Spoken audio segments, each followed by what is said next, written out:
वाहिगुरु कैसे मिलेगा? कबीर कबीर करने से कबीर कैसे मिलेगा? कभी नहीं मिलेगा। तो क्या करना है? तत्व को ढूंढना है। जिसका नाम पानी है उसको ढूंढना है। साहिब समझा रहे हैं, ज्ञानवंत को तत्व विचार, तत्व ज्ञान करेगा ज्ञानी पुरुष। कहते जाके जीव जैसी बुद्धि होई और कहे कबीर जानेगा सोई। यानी तरह तरह के जीव है इस संसार में। अब एक ही सत्संग अगर हमने सुनाया तो सब जीवों को अलग अलग प्रकार से सत्संग समझ में आएगा। किसी को 1% आएगा, किसी को 5% आ जाएगा, किसी को 10% आ जाएगा, किसी को 50% आ जाएगा, किसी को 100% आ जाएगा। सबको बैठा देना एक ही मेज पे, एक छत के नीचे सबको बैठा देना और ज्ञान चर्चा करवा देना एक ही सत्संग के ऊपर। तुम देखोगे कोई कुछ बोल रहा है, कोई कुछ बोल रहा है, किसी को कितना समझ में आया, किसी को कितना समझ में आया। तो कह रहे हैं जाके जीव जैसी बुद्धि होई कहे कबीर जानेगा सोई। अगर मालिक ने बुद्धि विवेक पूर्ण दे दिया तो हमारा एक सत्संग ऐसी चोट करेगा कि जन्मों जन्मों का अज्ञान उखड़ के गिर जाएगा। एक सत्संग अगर विवेकी है तो, और विवेकी नहीं है तो सारी उम्र सत्संग सुना दो कचरा ही करेगा। वो इसको झूठ ही बोलेगा, गलत ही बोलेगा, उसका कुछ होने वाला नहीं है। यही कबीर साहब ने समझाया है। कहते ज्ञानी हो तो गले लगाई और मूर्ख बात समझना पाई। अगर ज्ञानी होगा तो गले लगाएगा और मूर्ख होगा तो बात समझ नहीं पाएगा। इसीलिए कबीर साहब ने हमेशा ऐसे ही जिक्र किया दोनों प्रकार के जीवों का। कहते ज्ञानियों का मैं गुरु हूं और अज्ञानी का दास। जहां चले लाठम लाठी वहां नवाऊं मात। कहते ज्ञानियों का तो मैं गुरु हूं, मुझे दास भी नहीं कहेगा ज्ञानी पुरुष कोई। क्या बोलेगा? साहिब बोलेगा, कबीर साहिब। और अगर कोई मुझे दास कह रहा है इसका मतलब उसको ज्ञान नहीं है कि मैं कौन हूं। कोई परमात्मा को दास कह ही नहीं सकता। अपने बाप को कोई बेटा कह सकता है क्या? आप बेटा इधर आना, बोला कभी अपने बाप को? कह ही नहीं सकते। और जो अपने बाप को बेटा कह रहा है वो पक्का निकम्मा है, एक नंबर का, उसका कुछ नहीं हो सकता। इसी प्रकार कबीर साहब को साहिब कहने वाले जानते हैं कि साहिब क्या है, कौन है।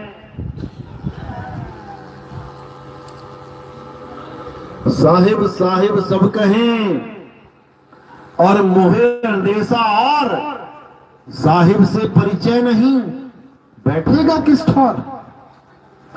कहते हैं साहिब साहिब सब कहें, मोहे अंदेशा और साहिब कहने वाले भी साहिब को नहीं समझ पाते। कई बार जो हमेशा कबीर साहब को साहिब ही बोलेंगे वो भी नहीं समझ पाते कि साहिब है क्या। वो काया को ही साहिब मान लेते हैं। ये देख लो सारे बचन वंश वाले, और भी देख लो दुनिया भर के कबीर पंथी, ये सब काया को कबीर मानते हैं। ये मूर्तियां बना के बैठे हैं पत्थरों की, कबीर साहब की मूर्तियां। बताओ, जो सारी उम्र ये कह के चला गया कि पाथर पूजे हरि मिले तो मैं पूजू पहाड़, उन्हीं के नाम पे मूर्तियां बना ली। कैसे बात बनेगी? तो असल में क्या है? असल में ज्ञान आत्मा का है। कबीर साहब कोई शरीर नहीं है, कबीर साहब आत्म देव हैं। कृष्ण जी कोई शरीर नहीं है, कृष्ण जी आत्मा है। राम जी कोई शरीर नहीं है, राम जी आत्मा है। और जो उनको शरीर मानता है वो अभी उनको जानता ही नहीं है। क्या बोला कृष्ण जी ने गीता में अर्जुन के सामने खड़े होके, हे अर्जुन, जो मुझे मनुष्य के रूप में देखते हैं, यानी ये सिर, ये कंधे, ये पेट, ये हाथ पैर, ये मुझे नहीं जानते कि मैं कौन हूं। मैं अपनी माया के पीछे छुपा रहता हूं, कोई मुझे देख ही नहीं सकता। कि मैं हूं कौन। जो मुझे शरीर मान के देख रहा है वो मुझे कभी नहीं जान सकता कि मैं कौन हूं। हे अर्जुन, मैं अजन्मा हूं, नित्य हूं, शाश्वत हूं, पुरातन हूं, मैं ही सत्य सनातन हूं, यानी मैं आत्मा हूं। कोई मुझे शरीर मत मान लेना। शरीर तो मैं धारण करता हूं कुछ समय के लिए, उसके बाद उस शरीर को छोड़ देता हूं। कितने शरीर धारण कर लिए आज तक? है गिनती कोई? विष्णु जी के कितने अवतार हुए हैं? 9 अवतार हुए हैं। कौन कौन से? पहला अवतार मछली का। पहला शरीर कौन सा धारण किया? मछली का। अब कोई कहे कि विष्णु जी तो मछली हैं, तो क्या मछली हो गए? वो नहीं हुए। मछली का शरीर धारण किया, छोड़ दिया। अगला अवतार कौन सा लिया? कुरुम अवतार। जब समुद्र मंथन हुआ, एक तरफ देवी देवता, एक तरफ राक्षस, बीच में पहाड़, शेषनाग का बना दिया रस्सा। अब वो पत्थर कहां रखे, पहाड़ कहां टिकाएं? तो विष्णु जी को बोला गया, क्या हाल है भाई? तो विष्णु जी ने क्या कहा कि मैं कछुए का अवतार धारण करता हूं, मेरी पीठ पे टिका लेना। तो कछुए का अवतार धारण किया, पीठ पे टिका लिया पहाड़। अब लगे मंथन करने, तो समुद्र मंथन हुआ। दूसरा अवतार किसका हुआ? कौन से शरीर का?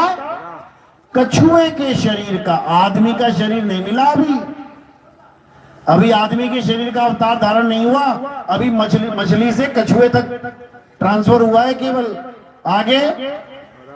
आगे वराह अवतार धारण किया, जिसको हम जंगली सुअर कह देते हैं। जंगली सुअर देखा ना, 2 सींग होते हैं उसके, दांत मुंह में।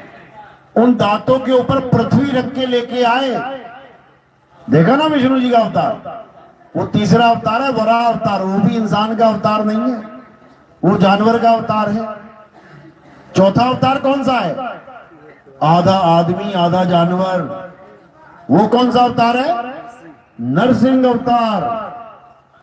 वो भी पूरा मनुष्य अवतार नहीं है। अब उसके आगे क्या है? वामन अवतार।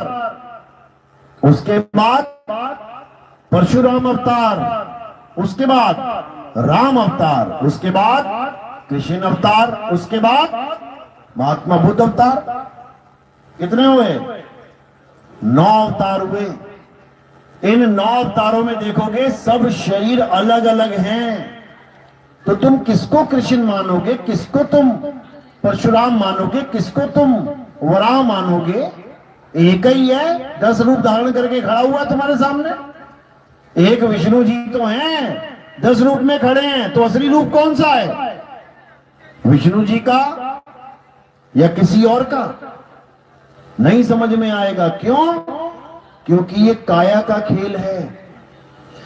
कृष्ण जी समझा रहे हैं गीता में कि हे अर्जुन, मैं अजन्मा हूं, मेरा कभी जन्म नहीं होता, और जिसका जन्म ही नहीं हुआ उसकी मृत्यु भी नहीं होगी। लेकिन लोग सोचते हैं कि कृष्ण जी कैसे मरे? उनके पैर में तीर लग गया।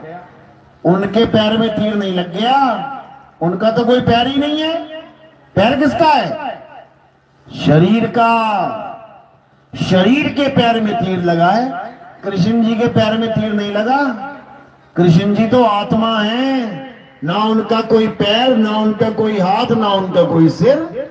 आत्मा का हाथ पैर सिर कहां से आ गया? आत्मा तो एक आवाज है, अखंड नाद है, जो तुम्हारी काया में बोल रही है। ये आत्मा की आवाज है, पता है?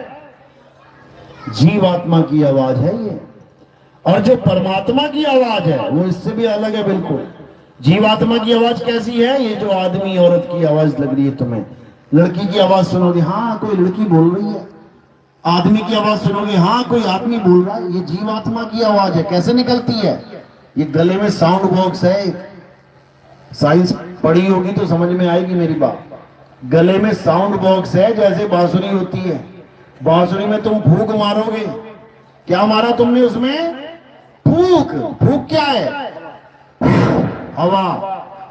एक हवा मारी तुमने उसमें और कितने सुर निकल गए? 7 सुर।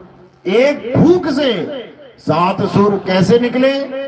बांसुरी के छेद की वजह से।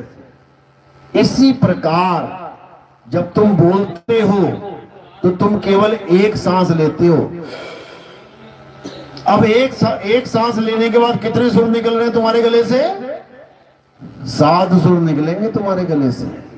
तरह तरह की आवाजें निकलेंगी तुम्हारे गले से। कैसे निकल रही हैं? इसी हवा की वजह से। और जैसे ही हवा खत्म हुई पेट में तो तुम्हारी आवाज खत्म हो जाएगी। कभी हेक लगा के देख लेना, जैसे सिंगर गाते हैं, आ करके देख लेना। गले की पेट की हवा खत्म तो गले की आवाज भी खत्म। कई लोग इस आ को कहते हैं ये सार शब्द है, ये भी नहीं है। अगर ये सार शब्द होता तो कभी बंदी ना होता। ये 24 घंटे चलना चाहिए था, क्योंकि अखंड नाद है। सार शब्द अखंड नाद है और ये गले से निकलने वाला खंडित आवाज है। देखो बोल के चुप हो जाता है, बोला चुप हो गया, बोला चुप हो गया। लेकिन सार शब्द वो कभी चुप नहीं होता, वो बोलता राम है। चाम के महल में बोलता राम है, तू राम और चाम को चीन भाई। ये माटी का चाम का पुतला हटा किनारे कर और उस आवाज को सुन जो परमपिता परमात्मा की आवाज है। अगर वो आवाज तुमने इस जन्म में सुन ली तो तुम्हें अगले जन्म में कोई गर्भ में नहीं ला सकता। जन्म मरण से मुक्ति हो जाएगी, सदा सदा के लिए मुक्त हो जाओगे। इसी को नाम अखंड बोला जाता है। नाम ये अखंड और सब खंडा, सार शब्द गर्जे बरमंडा। वो सार शब्द की गर्जना तुम्हें तब समझ में आएगी जब 100% तुम्हारा ध्यान इस संसार से हटके अपने निज स्वरूप में लगा होगा। तब जान पाओगे कि वो सार शब्द क्या है, वो सत्य पुरुष क्या है। तो कहते हैं सत्य स्वरूपी नाम साहिब का, सो निज नाम हमारा। यानी परमात्मा के नाम में और हमारे नाम में कोई भेद नहीं है। जैसा परमात्मा है वैसे ही हम हैं, लेकिन हम अपना स्वरूप भूल गए हैं। बस इससे ज्यादा कुछ नहीं है। अपना स्वरूप ही याद करना है बस। और अपना स्वरूप क्या है? सत्य नाम अपना स्वरूप है। सत्य नाम ही हमारा निज स्वरूप है। जो झंडा लगाया है ऊपर सतनाम का, वो अपने स्वरूप का झंडा है। समझ लो। अब ये मत समझना कि हमारे 4 अक्षर का स्वरूप है, साता नामा। वो तो संकेत मात्र है कि वो सच्चा नाम है। सच्चा नाम क्या है? तुम्हारा सच्चा स्वरूप ही सच्चा नाम है। इसीलिए कहते हैं तू सच्चा, तेरा नाम सच्चा। क्यों? क्योंकि परमात्मा भी सत्य है और उसका नाम भी सत्य है। सत्य का मतलब सार ता नहीं, सत्य का मतलब शब्द स्वरूप है। परमात्मा का नाम भी शब्द स्वरूप है और परमात्मा भी शब्द स्वरूप है। अरे शब्द स्वरूपी ज्ञानमय दया सिंधु मत धीर, मदन सकल घट पूर्ण है, करता सत्य कबीर। बिल्कुल क्लियर कर दिया कि वो करता सत्य कबीर सब घटों में विराजमान है और वही सत्य है। यानी वो शब्द स्वरूप है। उसी शब्द को गुरु कह लो, परमात्मा कह लो, जो मर्जी कह लो, वो मालिक है। वो हमारा पिता है, जनक है। तो सूरत और शब्द ये जो रिश्ता है, ये जीव और पीव का रिश्ता है। पीव ही बंधन काटेगा इस जीव के, और कोई नहीं काट सकता। तो कह रहे बहुबंधन में बांधिया एक बेचारा जीव, और केवल छूटे आपने जो न छुड़ाए पीव। ये पीव क्या है? यही है परमात्मा, यही है तुम्हारा पिता। लेकिन तुम उसको ढूंढ ही नहीं रहे हो और किसके पीछे लग गए? इस काया माया के, इस जड़ संसार के। तो साहिब यही समझा रहे हैं, अरे सूरत बसी संसार में, तासे पड़ गई दूर, सूरत बांध स्थिर करो, आठों पहर हुजूर। कुछ नहीं करना है, कोई धूप अगरबत्ती नहीं, कोई दिया नहीं, कोई कुछ नहीं, कोई पूजा नहीं, कोई पाठ नहीं, कोई हवन नहीं, कोई यज्ञ नहीं, कोई मंत्र नहीं, कोई जाप नहीं, कुछ नहीं। क्या करना है? सूरत समाए शब्द में, वाको काल न खाए। बस एक काम करना है कि तुमने शब्द भेदी गुरु से शब्द का भेद प्राप्त करना है, और उससे भेद प्राप्त करके 24 घंटे अपनी सूरत को उस शब्द में लगा के रखना है, और कुछ नहीं करना। आठों पहर उस दर के आगे खड़े रहना है, और कुछ नहीं करना।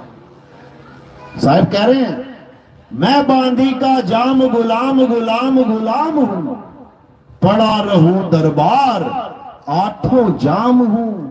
यानी ऐसा गुलाम बन जाओ कि 24 घंटे आठों पहर बस तुम्हें वही मालिक का दरबार याद आना चाहिए। ठीक है, दुनियादारी करो, गृहस्थ जीवन में हो गृहस्थ जीवन निभाओ, बचपने में हो बचपना निभाओ, बूढ़े माता पिता बन गए तो अपना फर्ज निभाओ, लेकिन 24 घंटे तुम्हारी सूरत शब्द गुरु के चरणों में लीन रहनी चाहिए।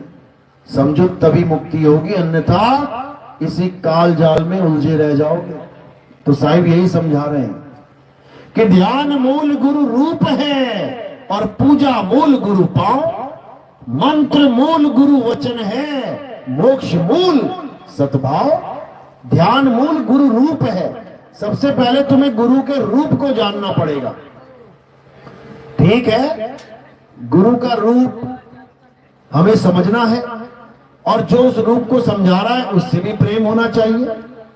ऐसा नहीं कि तुम उसको साइड ही कर दो, वो भी ठीक है, लेकिन जो असली स्वरूप है उसको जरूर जान लेना।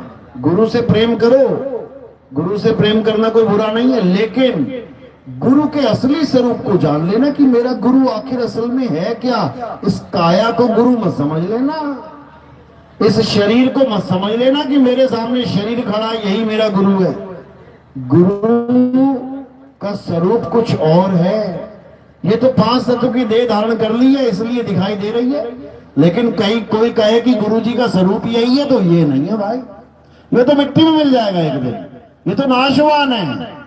गुरु का स्वरूप क्या है? अविनाशी शब्द ही गुरु का स्वरूप है। ध्यान मूल गुरु रूप है, यानी पहले तुम्हें गुरु के रूप की जानकारी चाहिए जिसका ध्यान करना है। इस रूप का ध्यान मत करने लग जाना। ये रूप तो तुम्हें केवल समझाने के लिए धारण किया गया है कि तुम मेरी बात समझ लो, इससे ज्यादा कुछ नहीं। ध्यान मूल गुरु रूप है, पूजा मूल गुरु पांव। पूजा करनी है तो गुरु के चरण ढूंढो। कहां पे? ये वाले नहीं, एक और चरण है गुरु जी के। हनुमान चालीसा पढ़िए ना, सबसे पहले उन्हीं चरणों की वंदना है। क्या बोला गया पहले? श्री गुरु चरण सरोज रज, निज मुन मुकर सुधार, और वर्णय रघुबर बिमल जसु, जो दाय को फल 4। अब ये फल 4 क्या है? ना तो ये पता किसी को ये 4 फल क्या है, और ना ये पता कि गुरु के चरण कहाँ हैं। तो ध्यान क्या करेगा? कुछ नहीं कर पाएगा। आरती गाएगा बस, चालीसा पढ़ेगा और जन्म गवाएगा, ना उसके भेद को समझ पाएगा। ध्यान मूल गुरु रूप है, पहले गुरु का रूप जानो। गुरु का रूप क्या है? पूजा मूल गुरु पांव, फिर पूजा की विधि जानो कि कैसे पांव की पूजा होगी। ध्यान मूल गुरु रूप है, पूजा मूल गुरु पांव, मंत्र मूल गुरु वचन है। मंत्र का मतलब ये नहीं गुरु जी कोई मंत्र जपवा देगा उसी को रटते रहो, बिल्कुल नहीं। मंत्र मूल गुरु वचन है, जो गुरु तुम्हें वचन करेगा, जो तुम्हें भेद समझाएगा, वही है असली मंत्र। ये अजर नाम, हमी नाम, पाताल सप्त सिंधु नाम, यही नाम, हंस का कान, घोलो कुंजी, घोलो कपाट, ये सब नहीं जपना है। छोड़ो इसको। क्या करना है? अपने सत्य स्वरूप को जानना है। क्योंकि तुम्हारा सत्य स्वरूप ही साहिब का स्वरूप है। तो कह रहे ध्यान मूल गुरु रूप है, पूजा मूल गुरु पांव, मंत्र मूल गुरु वचन है, मोक्ष मूल सतभाव। जब तुम्हारा भाव सत्य से जुड़ जाएगा, उस सार शब्द से जुड़ जाएगा, तब समझना कि अब तुम्हारी मुक्ति होगी। अगर तुम किसी पत्थर से, किसी मूर्ति से, किसी भी प्रकार की जड़ वस्तु से प्रेम कर बैठे तो तुम्हारी मुक्ति होने वाली नहीं है। ये फोटो कैलेंडर, लोग फोटो की पूजा कर रहे हैं, कैलेंडर की पूजा कर रहे हैं। बताओ, फोटो खड़बड़ाओ तो पीछे से 10 छिपकलियां निकलती हैं, भागती हैं, फोटो के पीछे छुपी पड़ी हैं। तुम फोटो में तुम्हारी श्रद्धा होगी तो छिपकली बन जाओगे, तुम फोटो के पीछे छुपोगे जा जाके फिर तुम भी, क्योंकि जहां आशा तहां वासा। बिल्कुल नहीं। इससे अच्छा है कि चलो तुमने कोई गुरु भी धारण कर लिया, नहीं सार शब्द का वेदी है, तो गुरु से प्रेम कर लो। सबसे पहले गुरु से अगर तुम प्रेम करोगे तो उसका फायदा क्या होगा, पहले ये समझ लो। ये जो जीवात्मा है, इसमें एक बहुत बड़ा गुण है। क्या गुण है? ये जिससे प्रेम करती है, ये उसी का रूप हो जाती है। समझ लो, इसमें बहुत बड़ा गुण है, लेकिन ये गुण लोगों को पता ही नहीं है, इसलिए धक्के खा रहे हैं 84 में। ये 84 काटने का मंत्र बता रहा हूं तुम्हें, यानी तुम्हें किसी 84 योनि में नहीं जाना पड़ेगा अगर तुमने इस चीज को समझ लिया तो। कैसे? ये जीवात्मा जिससे प्रेम करेगी, ये उसी का रूप हो जाती है। जैसे आपने एक कहानी सुनी होगी, एक बहुत बड़ा ऋषि था, सारी उम्र हरे राम राधे राधे राधे ओम नमः शिवाय पता नहीं क्या क्या जपता रहा, सारे मंत्र सब जप लिए, वेद पुराण सब पढ़ लिए, बूढ़ा हो गया, मरने वाली हालत हो गई। फिर क्या हुआ? फिर उसके आश्रम में एक हिरण का बच्चा आ गया। अब हिरण का बच्चा आया तो बड़ा अच्छा लगा उसे, प्यारा सा, खूब खिलाए पिलाए, खूब प्यार करे। अच्छा कर रहा है कि बुरा?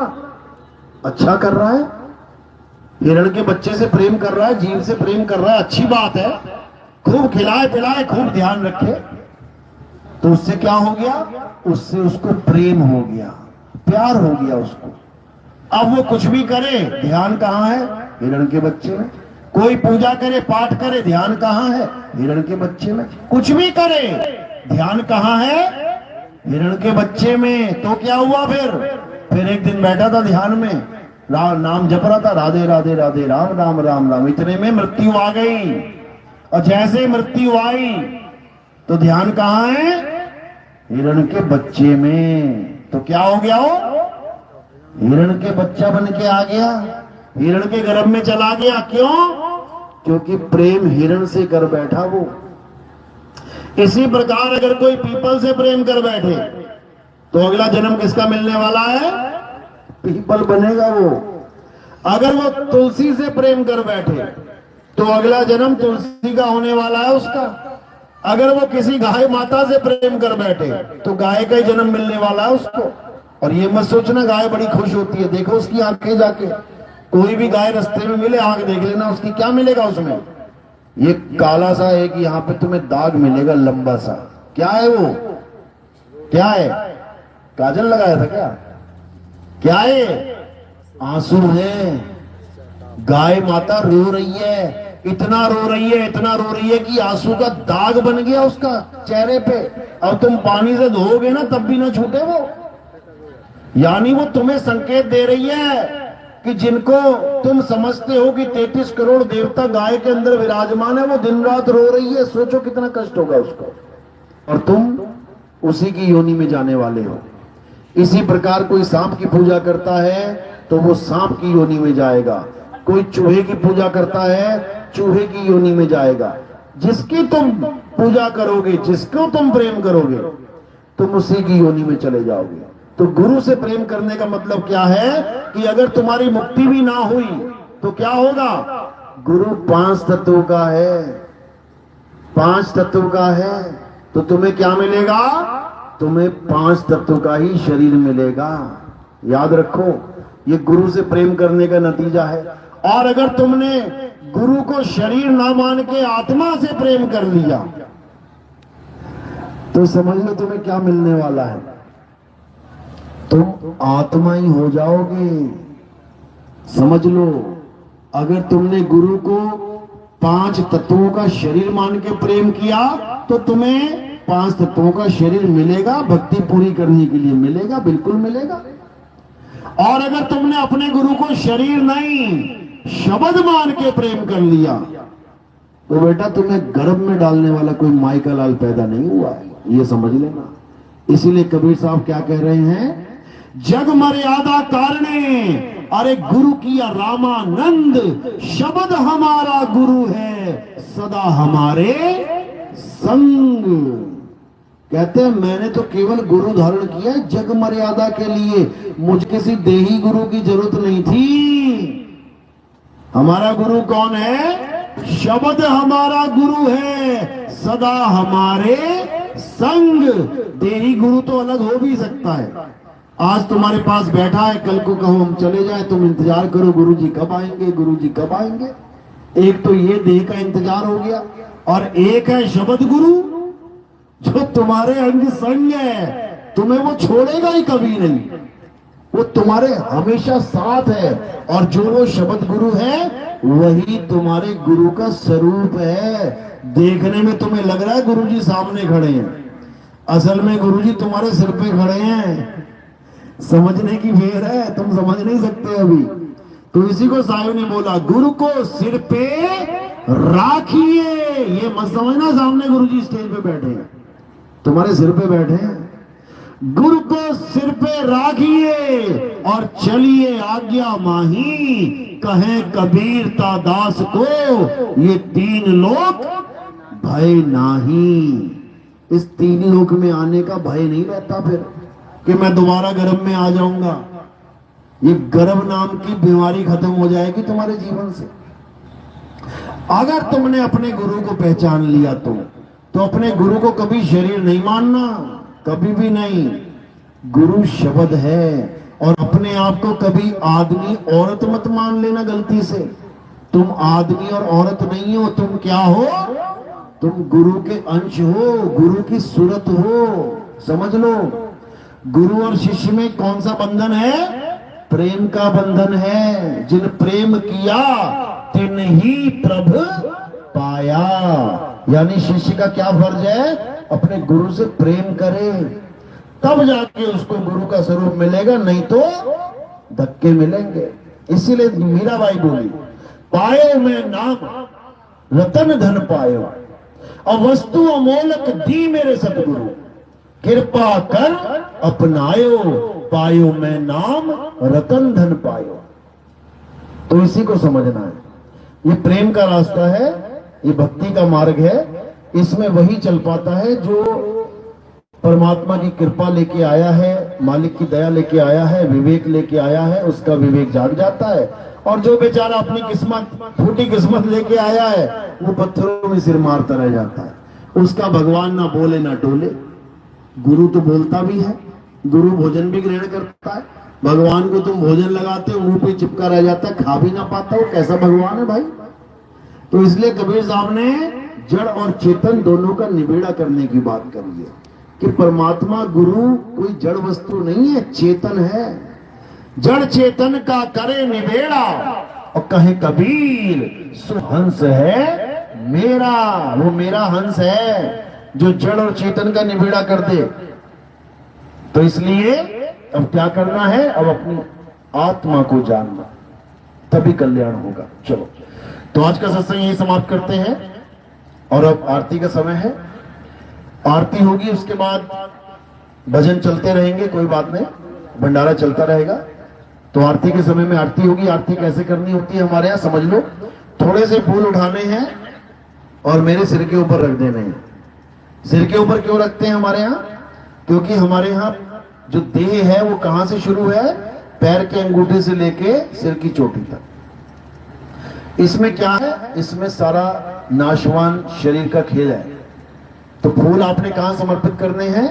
इस काया से परे। तो काया से परे जब आप फूल समर्पित करते हैं तो कहां चले जाते हैं? वो आत्मदेव के चरणों में समर्पित हो जाते हैं। तो हमारे यहाँ आत्मदेव की पूजा है, हमारे यहाँ गुरु की पूजा है, हमारे यहाँ किसी पत्थर की, कैलेंडर की, फोटो की पूजा नहीं है, जड़ वस्तुओं की पूजा नहीं है। तो आपने आरती करनी है, एक एक करके आएंगे, अभी आरती लगेगी, सबने खड़े हो जाना है, सिर पे फूल रखेंगे। और कोई प्रचार में योगदान करना चाहेगा, जैसे आपको पता है कि हमारा प्रचार प्रसार रोज चलता है, रोज हर दिन चलता है। दिन में 2-2, 3-3, 4-4, 5-5 सत्संग भी होते हैं हमारे, एक भी दिन खाली नहीं जाता। बाकी हमारा टीवी पे भी प्रचार चलता है, साधना चैनल पे, हमारा ईश्वर टीवी पे चल रहा है, अभी कुछ ही समय में संस्कार टीवी, दिव्या टीवी पे भी स्टार्ट होने वाला है। उसमें माया का जो खेल है वो तो चलेगा ही। तो वो माया कहां से इकट्ठी होती है? जो भगत लोग प्रचार प्रसार में हमें योगदान करते हैं, हम उसको उन्हीं टीवी चैनलों को दे देते हैं, ताकि जनता का पैसा जनता में ही लग जाए, ये ज्ञान घर घर तक पहुंचे, सबका कल्याण हो। इसी के चलते हमने कोई आश्रम भी नहीं बनाया। लोग हमसे पूछते हैं आपका आश्रम कहाँ पे? कहीं हमारा कोई आश्रम नहीं है। क्यों आश्रम क्यों नहीं है? क्योंकि छोटी सी ये जिंदगानी है, मान के चलो 10, 12, 15, 20 साल, ज्यादा से ज्यादा, और क्या करोगे? ये भी बहुत ज्यादा बोल दिए मैंने। अब इतने साल तुम्हारे पास 2 ही ऑप्शन रह जाएंगे, या तो आश्रम बनाओ, उसमें रहो, उसकी देखरेख करो, या फिर जीवों को जगाओ। तो बाबा नानक ने कभी आश्रम नहीं बनाया, कबीर साहब ने कभी आश्रम नहीं बनाया, जगजीवन साहब ने कभी आश्रम नहीं बनाया, रविदास जी महाराज ने कभी आश्रम नहीं बनाया, एक कुटिया में रह के चले गए। लेकिन आज के बाबाओं को आश्रम का ऐसा चस्का लग गया है कि जब तक बड़ा सा आश्रम ना बन जाए तब तक उनको लगता ही नहीं कि हम कोई बाबा जी भी हैं। झोपड़ी दो किसी बाबा जी को तो नखरे दिखाता है, आंखें दिखाता है कि ये क्या है, हम इसमें रहेंगे क्या? तो भैया हमने तो झोपड़ी भी नहीं रखी है अभी तक, और ना ही हम रखेंगे। हमारा काम है जीवों को जगाना। दिन रात हम चलते हैं, जीवों को जगाते हैं, जीवों से प्रेम करते हैं, मालिक से प्रेम करवाते हैं, और हमारा यही जीवन का लक्ष्य है। तो कोई भी प्रचार प्रसार में योगदान करना चाहेगा तो चरणों में रखना है, और फूल केवल और केवल सिर के ऊपर रखने, गोदी में नहीं रखने। बोलिए परमपिता परमात्मा की सदा ही जय हो। साहिब बंदगी, सतनाम सतनाम।